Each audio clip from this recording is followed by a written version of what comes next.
So sabi ni Arlene Fernandez, napakagaling mo talaga Mami Park sa mga advice sa suggestion. So ito yung nag-comment kayo sa negosyo tips, kahit tumumal ang sari-sari store, hindi mawawala sa industriya. Bakit? And then, Buhay Tindera sa Isla, watching Mami Park. And then, Clarissa Aragit, good morning Mami Park. Tama ka po sa lahat ng advice mo. Maraming salamat po. Mami Park, always watching po. Love you. Thanks for sharing. Unti-unti ka na din makakaraos at makakabalik sa dati na gusto mong dami ng paninda. Naniniwala ako sa kakayanan mo, Mami. May husay ka sa negosyo na mali ka lang paragos o daan sa pagtulong sa pamilya, halos maubos ka na. Ayun. So, thank you po sa inyong ito yung sa magtataas na ang Red Horse 2025. Dati di ko problema ang puhunan para mag-stocks. Okay, so, that's it. Unboxing muna tayo bago tayo mag-usap, mag-aral, matuto sa panibago na namang topic. Okay, so ito ay Admix Candies. 3 na po ang ating binili kasi napakabili niya. So ayan, para hindi tayo maubusan at stock natin for the month of December. So meron din parang lollipop na parang Christmas yung kanyang peg. So fart bomb, my God, kumuha na tayo ng marami kasi ang daming naghahanap. Masula-sulasok ako sa amoy ng garapon kapag ka nagbebenta ako. At bumili na rin tayo ng maraming slime kasi nga napaka-in-demand niya. Actually po, mauubos na yung isang plastic ko na ngayon ay binablog ko to. Ayan, torotot para sa ating bagong taon. So, hindi na ako nag-ano ng iba pang sizes kasi ayoko din na maistakan. Okay. Next naman ay ang ating, ano ba ito? So, ito kasi guys, meron naman akong tumbler, aqua flask pa nga bili ng daddy, regalo sa akin. The problem is, hirap na hirap akong uminom doon kasi malaki yung kanyang butas. So, para naman makainom ako ng matino, binubuksan ko pa yung mismong takip. Ngayon, nakakapagod naman at saka syempre, mas madalas akong maglinis. Alam mo yon kasi syempre yung laway mo nandun, tapos pagka di ba, pagka sinara natin, o edi kakalat yung dumi niya dahil may laway na natin yon. So, lagi kong nililinis. So, hindi naman sa ayokong maglinis lagi ng tumbler. Kaya lang kasi ito, mas convenient. At saka ito, hindi ka aware, marami ka na palang naiinom na tubig kasi sip ka lang ng sip. So, ito mga nasa around 750 ml ang laman. Wala siyang 1 liter kasi pag naglalagay ako ng 1 liter na water, may natitira pa. So, nasa 200 plus siya kasi para na rin siyang aqua flask yung peg niya. Pwede hot, pwede cold. So, ito kasi for daily daily use. Para dito kasi sa store, minsan sa sobrang busy natin, nahihirapan na din tayo yung maalala na lagi tayong magtubig, ganun. So, ang ganda niya kasi may mga design. So, nilagay natin, ayan. So, gusto ko rin kasi matibay, matino, kaya hindi baling medyo pricey, no? Kasi araw-araw natin itong gagamitin, guys, kaya dapat matibay. At maganda, syempre. At madaling linisin at madaling lagyan ng tubig. So, bumili tayo ng Mami Poco tissue na walang katapusan. So, ating next box, ang laki-laki naman yan, parang pang-electric pan. Ay, hindi. Malaki pala ang nakalagay kasi. So, bumili na tayo ng dalawang tig 120 pieces na surprise eggs. Kasi alam nyo naman na mabili yan sa akin. Nakikita nyo sa mga vlogs ko, diba? So, surprisingly, meron siyang parang may installation pa na gano'n. So, first time ko na umorder. Meron pa tayo niya unbox. Ayan, may unbox pa tayo. Hanggang sa tayo mag-vlog. So, hindi ako nakapag-vlog kasi nawalan kami ng internet 2 days. Diba? Imagine niyo kung gaano nagulantang at napraning ang buong Willow Bend. Sabi buong Pandi daw. Walang internet ang PLDT at ang tawag dito? Alconet. So, ang Alconet pala at PLDT ay isa. Sister company pala sila. O, diba? Taray. So, nagwawala kami lahat. So, ito ay laruan. Ito ay parang tinatapakan tapos gumagano. So, I wish to I wish to open one and to demonstrate. Let's try. Teka, wait lang. So, try natin i-demo, ha? Bumili ako 3 piraso lang kasi nasa 80 plus din ang isa. Pero syempre, naka-discount tayo. So, mamayang gabi, dadating yung order natin na 1 box 40 pieces bulldog. Pero, yun ay assorted. Ano, baby? Sige, pili ka dyan. Assorted yun. May halong cheese at saka quadro. Quadro cheese ang tawag, parang gano'n. Ano yan na? Sige, 30. So, I wish na hintayin ko na siya, pero para isama dito. Pero sa susunod ko na vlog yun. Kasi, what you call that? Hindi ako pwede magpuyat mamaya. Kasi tomorrow, meron akong importanteng lakad. So, hindi ako po pwedeng... Napupuyat din kasi ako kapag nag-e-edit. So, kahit raw vlog tayo, napupuyat pa rin ako mag-edit. Hello?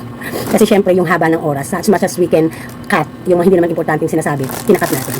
So, ito. So, ito pa, foam pala. Kala ko plastic. Nakita ko sa video parang plastic. Foam siya. Ito yung gaganon. Para siyang racket. So, meron siyang... Ano, paano ito i-assemble? Ay, nagaganon pala. Ayun, ganon. Kasi makabalik natin. Kasi syempre, bibenta natin. So, hindi ko alam paano ito. Ano be? Ha? Wala tayong ganun, baby. Topoki, 95. Yes. So, hindi ko alam kung ano ang itsura nito, paano gagawin. So, let's see. Kasi ito yung akapakan. Mas lulusot dito. Ganon. Ito. So, ganon. Ang ganito, ipapasok dito. Ganon ba yun? Ayaw umano. Ayun, ganon. Ano, sir? Ay. Ganon yung bibili nakakaya. Ayan, so napatunayan natin na tumatagod siya talaga. Okay, kasi hindi ko naman ibababa madudumihan. So, ito yung akapakan ng bata. Tapos, tatalsik siya. So, teka. Ano natin dito? Yan. Gaganon. Tapos, ito yung tatapakan. Sabi na. Tara. Tapos, ganon. Pala, ayun, ganon. Parang nagbubomba. Ayan. Tapos, may ganito pa. Para saan to? O, basta ito para yata ito sa ano. I'm not sure kung para. Parang, pagka nilapag mo, dito yan. Para naka-steady. So, yun. Hindi ko nasa setup ko mga glue. Kasi parang ito yung parang pinaka-base para, dito yun eh. Para nakaano siya. Nasa lupa. Nasa lapag. Ganyan siya. Yan. Ipoporma siya na ganyan. Ganyan. Yun. Ay, mali. Hindi dito sa harap. Dito na lang. So, it depends kung paano mo siya ipoporma. Yun. Ganyan siya. Okay. So, syempre, hindi rin magpapahuli. Itong pinaka-last unboxing natin. Ayan. Ibibida ko lang naman sa inyo ang pamaskong handog sa amin ng aming local government. So, ayan. So, ito po siya. So, happy ako kasi feeling ko talagang, I belong. Ganun. Ayan. So, ito ay Municipality of Pandi. Nakalagay Mayor Rico Roque. So, ito yung laman ng aming package na natanggap na yung pang Noche Buena. So, meron tayong popcorn caramel cheese ring. Pambenta na lang natin yan. No? Ayan. So, meron tayong dalawang CDO meatloaf na beef at saka meat. Meron din tayong dalawang 150 grams Lucky 7 corned beef. Ano? Itlog ani. Meron din tayong Fiesta Sweet with Parmesan cheese spaghetti sauce na ilang grams to? Hala, hindi na lagay. Wait lang, Jay, 500 grams. Ayan. So, meron din tayong Mama Pinas Golden Bihon. Okay? Ang pansit. At meron tayong maliit na 400 grams Fiesta Spaghetti pasta. Meron tayong Jersey. Ano, Jersey cheese na pala. Ito na kaya sa market. Ayan. Wait lang, Jay, At meron tayong Coco Belgian butter. Ayun, taray. Hindi nga ako sa ano nito, sa Coco. Tingnan ko kung magkano, tapos magbenta ko nito. Pambaka ng mga bata. At meron tayong ay. Jay, ilang kilong bigas ba yung ano natin? Sa kilo na ba ito? Dalawa? Yung bigas? 2 kilo? 2 kilong bigas. 2 kilo na to? Wala. Baka ano, dalawa na kanyang tab. Merong bigas. Okay? At syempre, dito na natin ito ilalagay kasi may lalagyan tayo ng bigas.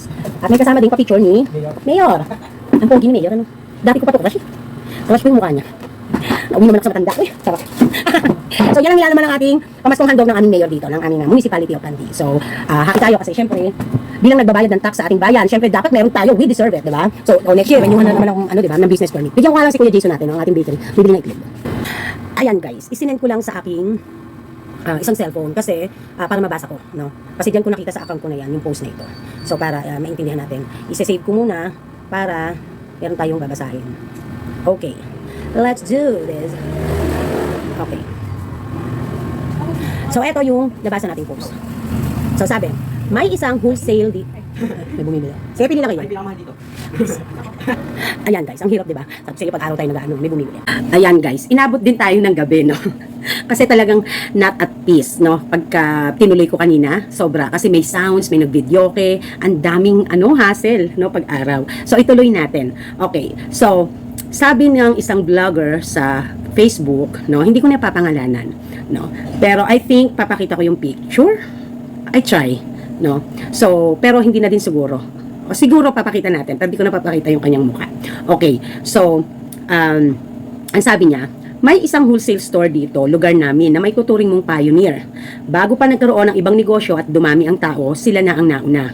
Pero may business style sila na para sa akin hindi patas. Yung retail at wholesale kasi nila magkasing presyo. Bibili ka ng isang sachet ng suka, wholesale price. Isang twin pack na kape, wholesale price. Isang sardinas, wholesale price. Lahat ng tingi, wholesale price. Sino tuloy ang kawawa? Yung maliit na tindahan sa paligid nila na sa kanila din namimili ng paninda. Sila ang nagmumukhang mahal at sila ang nawawalan ng benta dahil ang mga tao pumupunta sa pinakamura kahit piraso lang. Ito lang naman ang punto ko. Kung tingi, SRP ang sundan. Kung wholesale, 6 piraso pataas bago ibigay ang wholesale price. Okay? Hindi masamang lumago ang negosyo, pero hindi din maganda kapag ang paglago mo ay kapalit ng pagkalugmok ng iba. Sa pagnenegosyo, walang umaangat mag-isa, sabay-sabay dapat. PS, may ganatin din ba sa lugar nyo? Ayun, tapos ito yung picture niya. Hindi ko na pinakita yung ano. So, ibig sabihin, yung tindahan niya, hindi ko na chinek profile nito eh. So, ibig sabihin, yung tindahan niya, parang nag-wholesale din siya. No? Okay. Let's have a thought of this. So, matuto tayo pare-parehas para sa mga magle-leverage, para sa mga dadating sa punto na mag-o-offer ng mga discounted price. Inlabang mami. Charot. Discounted price or yung tinatawag nating common na mag-o-offer ng wholesale price. Okay? So, dapat nating maunawaan kung ano ba yung tinatawag na wholesaler at saka retailer. No? Si wholesaler, yan ay B2B. Ibig sabihin, business to business. Pag sinabi namang B2C, ay business to customer. Okay, so dun muna tayo sa wholesaler. So si wholesaler, B2B. So halimbawa, from manufacturer, business, Nestle for example, to company. So business din, di ba? O, ito na ang pinakamagandang example. Si Nestle, Philippines, and then, merong distributor dito sa Bulacan, ang may handle ay si ActiveServe, na ahente ko. So, si ActiveServe, ang hawak niya ay mga Nestle products. Siya ay distributor sa Bulacan area. So, ibig sabihin, B2B, business to business. So, wholesaler ngayon si ActiveServe. Kasi, ang wholesaler, buy in a bulk quantity, no? And with a very wholesale price from the manufacturer. Yung tinatawag naman nating B2C na business to customer, si ActiveServe na distributor, no, can act as a wholesaler. Sino ang kanyang customer? Tayong mga retail store and to final consumer. Di po ba? So B2C, business to customer. So parte tayo ng kanilang customer, tayong mga retail store. Okay, tayong mga maliliit na negosyo. Ika nga, mga MSME ba ang tawag dyan, no? Small enterprise. Okay. Now, eto yung tanong, no? Is it legal that the wholesaler can sell a retail price or a retail product to the customer? So, ibig sabihin, B2C. Si ActiveServe or si manufacturer man yan, siya ba ay may karapatan or ito ba ay labag sa batas na magbenta siya ng patingi-tingi. Okay. So, generally, hindi po siya illegal. Ang concern po ng ating batas at ng DTI, when it comes to pricing, it should be under SRP na pumasa kay DTI. So, ibig sabihin, kailangan ay ma-regulate, ma-monitor, ma-mandate, at kailangan ay ma-make sure na balanse yung price ceiling sa merkado. Kaya, hindi basta-basta po pwedeng maglabas ng presyo si business or si ActiveServe halimbawa nga ng presyo ng pagtaas. Bakit? It is because kailangan niya munang magpasa kay DTI na maaprubahan kung siya ay magtataas ng presyo sa nakagawi ang presyo. Halimbawa, bago nagtaas ang Milo, kailangan yan muna ay pumasa kay DTI. Magpapasa muna sila ng request kay DTI na maaprubahan na magtataas sila halimbawa ng 0.15 cents. 0.15 lang centavos, halimbawa ang itataas, kailangan nilang ipasa yan kay DTI para ma-approve. So, ibig sabihin, yon ang dapat na retail price, SRP. Halimbawa, kung dati, ang puhunan halimbawa ay 8.25, gusto nilang gawing 8.65, magre-request ngayon sila kay DTI. So, Mami Park, hindi na ba si Nestle ang gagawa niyan? Hindi na.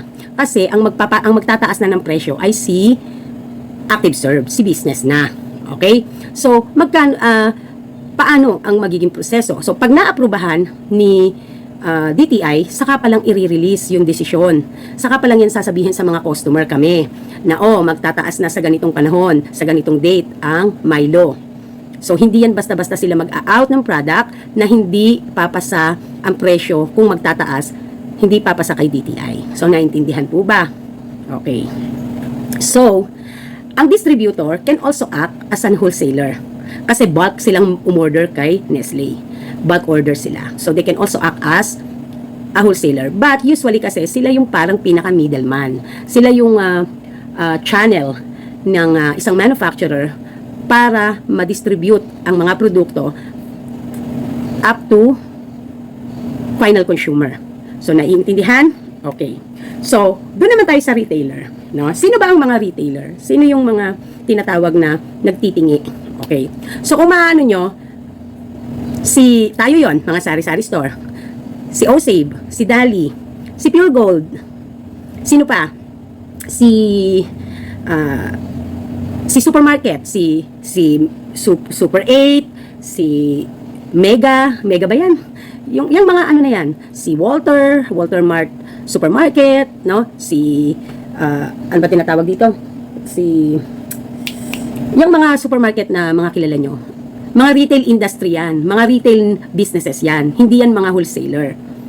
Okay? Naiintindihan? Nagigets po ba? Diyan po sila naka-line up. Kahit i-search nyo pa po yan, hindi sila wholesaler. We are in a retail industry kasi customer can access literally tingi.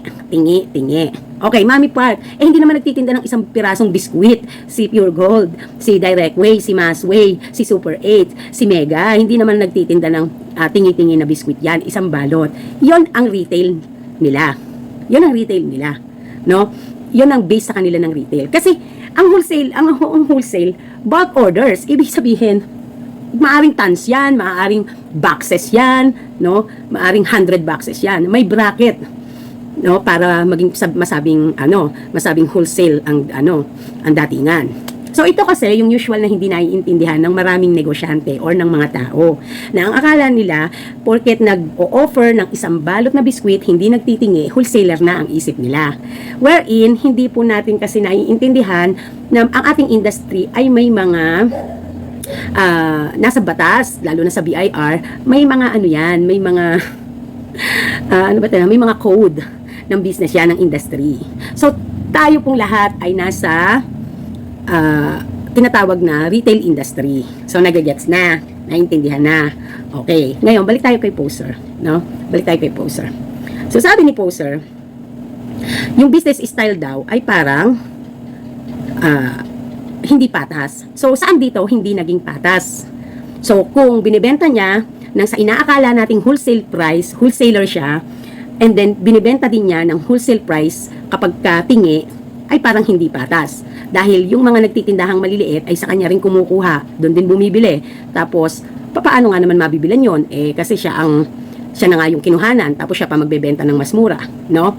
So, the business has all the rights to do the pricing or to sell as long as hindi siya lumalabag doon sa ceiling price na sinet ni DTI. So, Mami, paano tayong mga sari-sari store? Dapat ano din tayo. So, merong special na batas para sa mga sari-sari store na hindi talaga tayo mamamandate ng kasi napaka-special ng ating napaka-special ng business concept natin. Napaka-special ng ating business styles. Naiintindihan ng DTI na tayo ay yung talagang literal na tinging-tingi ang binebenta natin at yung struggles natin bago tayo maka-access ng paninda. Kasi doon din tayo kumukuha sa mga malalaking supermarkets, malalaking nagtitindahan. So, Mami Park, kung ganon, sino ang mga dinedetect ni DTI na mga negosyo na dapat ay mabalanse ang presyo sa merkado? So, yan yung mga malalaking negosyo. Katulad ni Pure Gold, katulad ni lahat ng mga supermarkets na malalaki at malalaking mga tindahan. Yan ang binabantayan ni DTI. Mami Park, bakit hindi kasama ang mga sari-sari store? Kasi nga, hindi tayo nakaka-access basta-basta ng mga ahente at hindi tayo bumibili ng bulk. No, nagigets nyo, hindi tayo bumibili ng wholesale na may yung maramihan, yung as in 100 boxes, 50 boxes, hindi tayo kumukuha ng ganoon. So, kaya tayo, yung binibigay na presyo sa atin, dahil kasama tayo doon sa B2C, naintindihan yung kanina, kasama tayo sa B2C na customer ni business. So, ang kasama lang sa pagmamandate or pag-monitor ng presyo ay yung napakalalaking negosyo, yung millions, yung malalaking entity, no, yung mga big player. Sila lang yung mga nakakasama sa mga minomonitor ni DTI. Kasi tayong mga sari-sari store, ang concept kasi natin, neighborhood. Hindi naman natin kapitbahay yung mga negosyo na yun eh. Sila ay pansinin nyo ay mga nasa sentro ng isang bayan o barangay. Hindi sila yung talagang laging literal na kapitbahay natin, no? Sa isang na subdivision nagtindahan ka, may magtatayo ba ng pure gold dito? Ganon. So naiintindihan yung kabuuang thoughts na sinasabi ni Mami Park. So, yung poster kasi, I think kulang siya sa kaalaman. Minsan yung may concern tayo sa kapwa natin kasari. Totoo naman, maganda yon. Pero minsan din kasi, yung pagpo-post natin, dapat meron din tayong kaalaman bago tayo magpo-post. Kasi baka mamaya, ma-back to you tayo, 'di ba? Siyempre, hindi natin pwedeng, hindi tayo dapat nakikialam ng style ng iba. No? Unless, illegal yan. No? Yun, medyo pwede tayong mag-react. Pero as long as nasa batas ang kanyang pagpepresyo, hindi lumalabag, no? At as long as rehistrado ang kanyang negosyo, we have no right to say anything against them. Kasi sa totoo lang, hahangaan ko nga pa nga itong iniisip nating wholesaler na nandun sa lugar ng poster na imaginein mo, kahit tingi, he can able to give a very small, a very discounted price. No? Kahit piraso na lang, kaya niya pang ibigay ng napakamura. O, diba? So, hindi kasalanan ng isang negosyante na kung bibili kayo sa aking mga maliliit na sari-sari store, tapos gusto nyo ako mag-a-adjust para sa inyo. Handoon na papasok yung tinatawag nating moral conduct, no? Hindi ibig sabihin ay walang moral to ha, itong nagtitinda ng mura na sinasabi nitong poster. Ang punto kasi dito, as long as nasa batas ka, sumunod. Walang walang drama dito. Hindi uso drama dito. Negosyo kasi ito eh. Business ito. No? Nagigets po ba? So, kung darating kayo dun sa punto na ganun ang gusto nyong maging style, kasi marketing strategy yan eh. Marketing strategy yan. Hindi ka nagnegosyo para mag-charity. So, nagnegosyo ka para makuha mo ang napakalaking porsyento sa area mo na mabilan ka. Kasi ang gusto mo magnegosyo at yumaman. Yun ang goal mo. Magnegosyo at yumaman. No? Magnegosyo at magkapera at mabili mo lahat ng gusto mo. Hindi yung magnegosyo tapos gusto mo mag-a-adjust ka sa ilang customer niya na tindahan ang a-adjustan niya para lang masabing may awa siya dito sa mga maliliit na negosyante, 'di ba? Or maliliit na sari-sari store na bumibili doon. Ilan 'yon para mag-a-adjust siya. 'Di ba? So, meron din tayong tinatawag na all for one, 'di ba? Merong one for all for one. So, wala tayong magagawa. Halimbawa, ako yung isa sa bumibili doon sa pinost nito, no? Doon sa sinasabi niyang wholesaler. O, halimbawa, bumibili ko doon, tapos gusto ko ring magtindahan. So, it is in my risk. It is in my it is in my strategy kung paano gagawin ko. So, hindi kasalanan ng binibilang ko na siya din ay mura. Tapos bumibili ko sa kanya ng items. Tapos gusto ko siya dapat hindi wholesale, hindi dapat mura ang benta niya, hindi dapat wholesale. Kasi, kapag naintindihan mo yung salitang wholesale price at retail price, maniwala po kayo. Disclaimer ha, pag-aralan yung mabuti. Okay? Pag-aralan yung mabuti. Kasi, mahirap yung tayo magpo-post tayo or lalo na kayong mga quality viewers ko pag nabasa nyo to. Mapapaisip kayo, o nga, parang sama naman ang ugali nung wholesaler na yon, no? Dapat, ganyan-ganyan. So, as long as sumusunod siya sa batas at sa tingin ko, siya yung mas pinakasumunod sa batas. Kasi, ultimo kahit tingi, buti nga nagbibigay siya ng tingi. Yun lang magbigay siya ng tingi, malaking bagay yon na sa presyong mura pa din. Sa presyong hindi presyo ng mga nasa maliliit na tindahan. Yun lang na pag-a-adjust na yon ay napakalaking bagay na. No? Napakalaking na yon, napakalaking tulong na sa community. Tapos gusto mo pa sasabay sa SRP kapag ka retail price.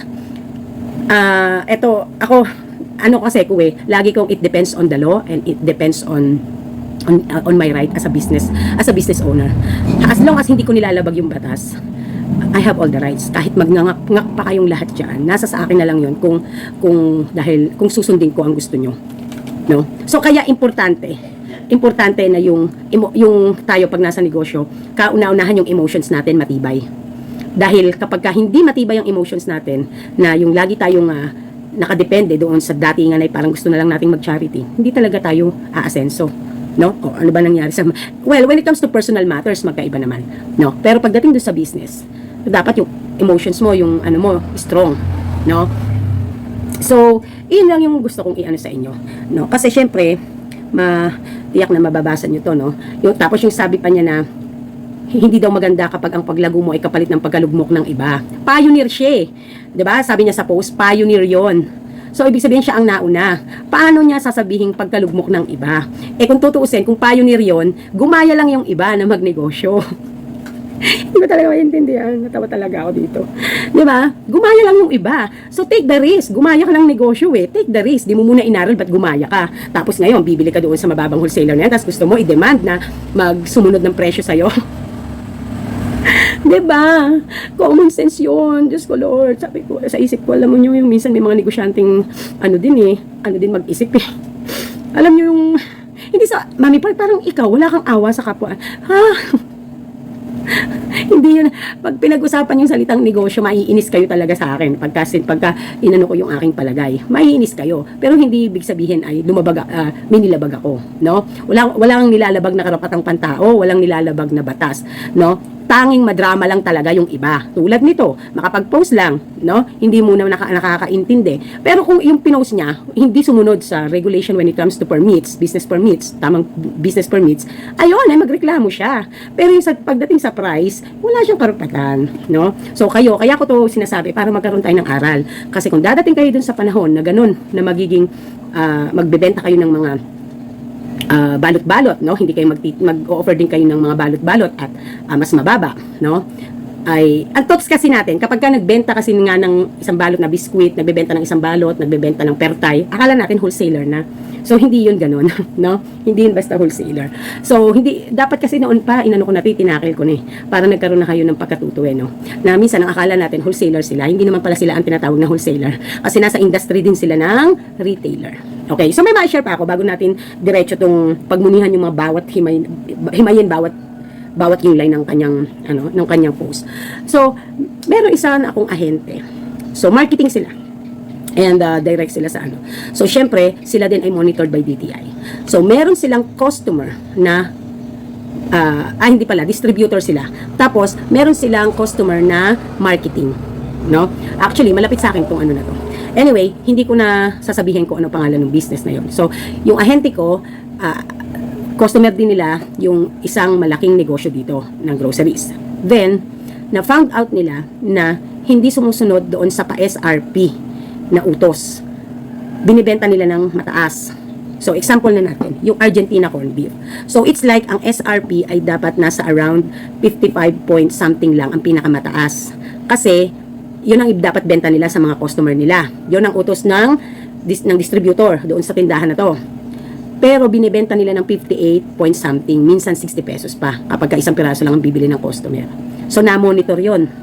So, nagbigay sila ng warning na matatanggal sila sa listahan na binibigyan ng produkto, binibigyan itong mga very fast moving products na to. Matanggal sila doon kasi naimbestigahan silang hindi sila sumusunod sa kautusan na pa-SRP. Okay. Kasi kaya sila binibigyan nitong distributor ng napakalaking discount pag marami silang kinukuha. It is because kasama doon sa pinag-usapan na dapat ang SRP lang na ibibigay nila ay nasa range ng 50, hindi tataas ng 55 or 56 point something.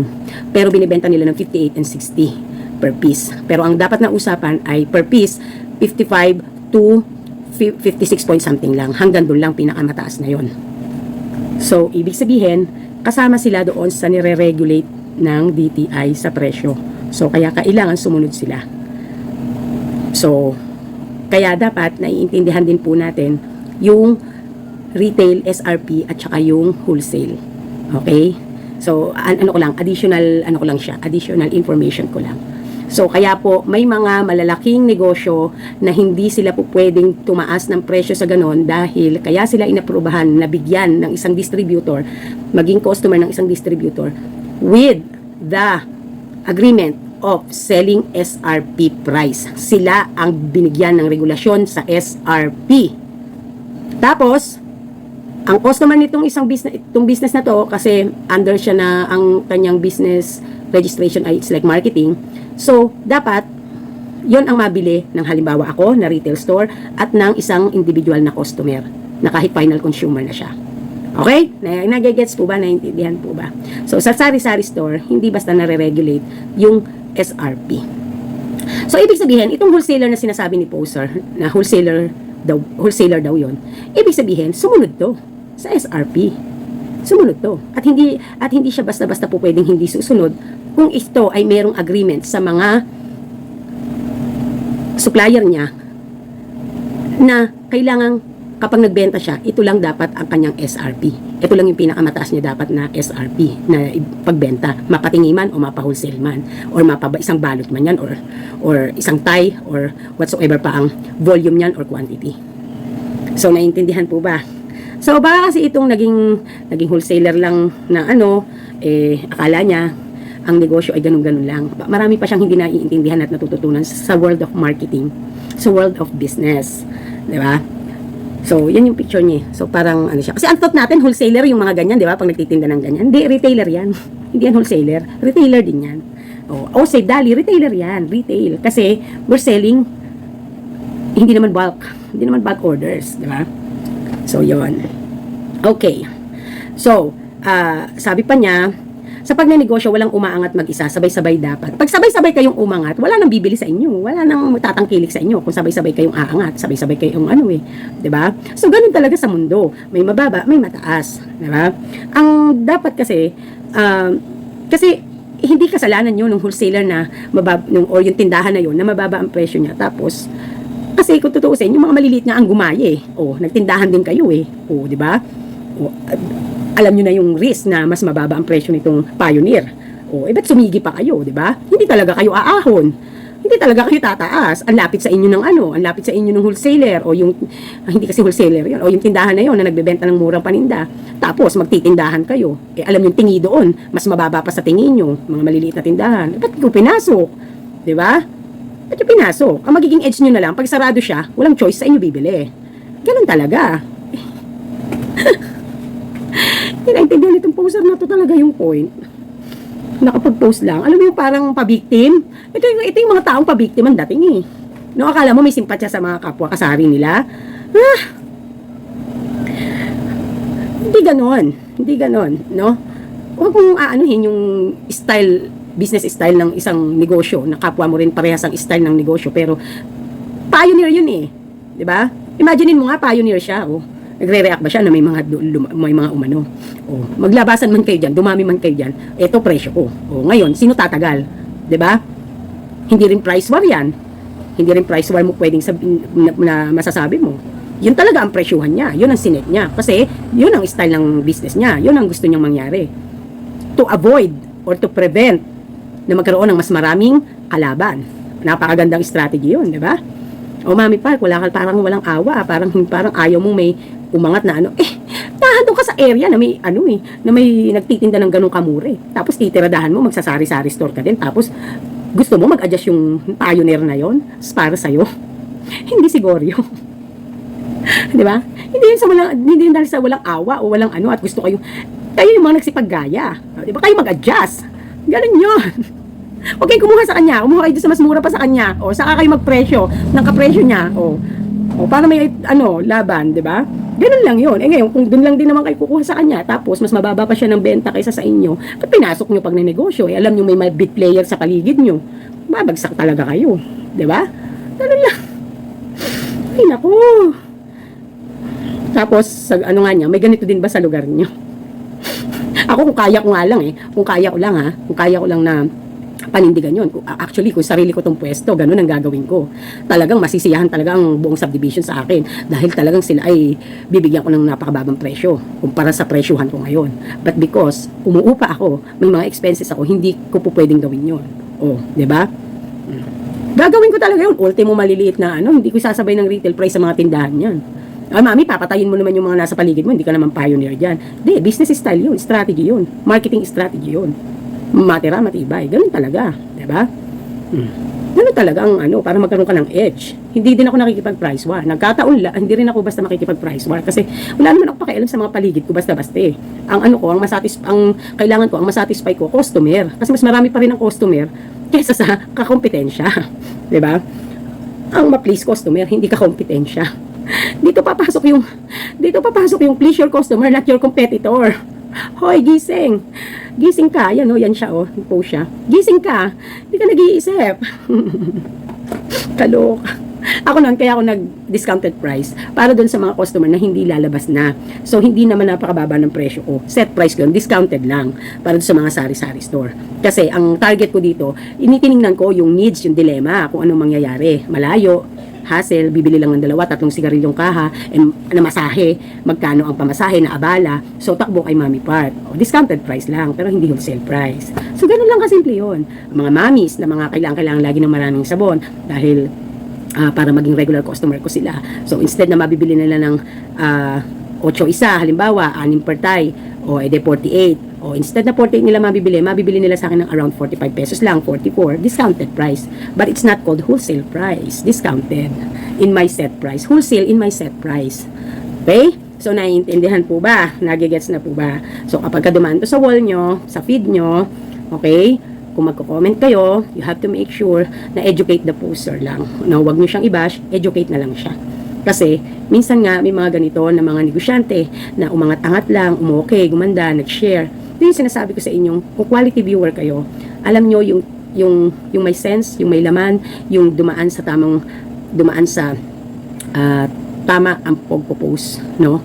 So, hindi dapat ganyan, no?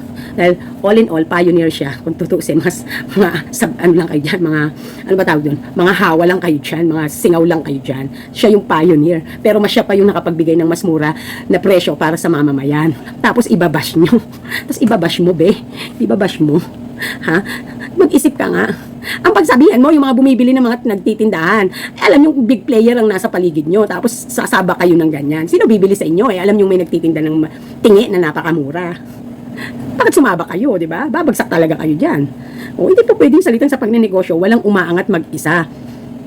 Sabay-sabay dapat. Wala talagang aangat mag-isa, no? Kaya nga binabaan niya yung presyo niya, ginandahan niya ang presyo niya para lahat ng mga customer ay pag bumili sa kanya, hindi mahirapan sa budget kasi mura. Pero hindi ibig sabihin, kung may customer man siyang sari-sari store, mag-a-adjust siya para sa mga ito. Eh kung tutusin, kalaban niya to eh, di ba? O ikaw na magiging kalaban ng malaki na yon, mag-isip ka kung maglalaro ka. Ganun lang yun. Ay, naku, utak. Okay? So, disclaimer, this video is only for educational purposes only. Okay? This is not intention to bash the vlogger, kaya hindi ko na rin pinakita yung pangalan. This is just to educate you guys, kasi mga quality viewer ko kayo, na para magkaroon kayo ng balancing paghuhusga. So, dapat lagi yung kaakibat ay knowledge and yung batas. No? Isipin mo nga, pinost niyo yung ano na yun, yung halimbawa, kinuwento niya sa social media yung ano na yon, yung pioneer na wholesaler ang tawag niya, no? O, 'di ba? Sino magtatanggol doon kung halimbawa ay syempre, ang isip agad ng tao, ay oo nga, no, ito namang maligtahan na to na hindi man lang marunong maawa sa maliliit. O di na hinamak-hamak na agad yon na hindi naman natin naiintindihan, no? Hindi naman natin nauunawaan. 'Di ba? So, kaya nga pinag-aaral para magkaroon ng laman. At may tinatawag na common sense. Kapag ka, di ba? Ganun lang yun. Okay? So, mag-order kayo dyan sa link na ating ibinaba. Okay? So, this is Mami Park and this is still Team Park. Nagsasabing tindera is my proud career. Bye! Mwah!